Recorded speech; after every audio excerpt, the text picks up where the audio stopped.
कोकण विधान परिषदेच्या जागेसाठी पालकमंत्री पदावरून तोडगा निघाल्याची चर्चा सध्या सुरू झाली आहे। मात्र मंत्री भरत गोगावले यांनी अशी चर्चा सुरू नाही असं स्पष्ट सांगितलंय।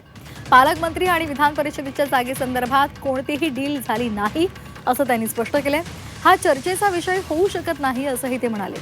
मात्र एकनाथ शिंदेंचा निर्णय मान्य असेल असंही त्यांनी सांगितलंय। नाही, अशी चर्चा काही नाही आहे, कारण ही चर्चेची बाबत होऊ शकत नाही आहे। कारण जे आमचे विषय आहेत ते दोन्ही वेगळे होते, त्यामुळे त्या बाबतीत कधीही चर्चा अशी झालेली नाही आहे। तेवढी चर्चा झाली असेल तर ती शिंदे साहेब आणि वरिष्ठ पातळीवर झाली असेल। माझ्यासमोर अजून काही चर्चा तशी झालेली नाही आहे, परंतु शिंदे साहेबांनी पालकमंत्रीपद भरत शेठला मिळावं म्हणून जे काही आत्तापर्यंत प्रयत्न केलेले आहेत हे आपल्याला पूर्ण कल्पना आहे। त्याबद्दल जे काही निर्णय होईल तो शिंदे साहेबांवरती आम्ही सोपवलेला आहे आणि शिंदे साहेब जो निर्णय घेतील तो आम्हाला मान्य आहे।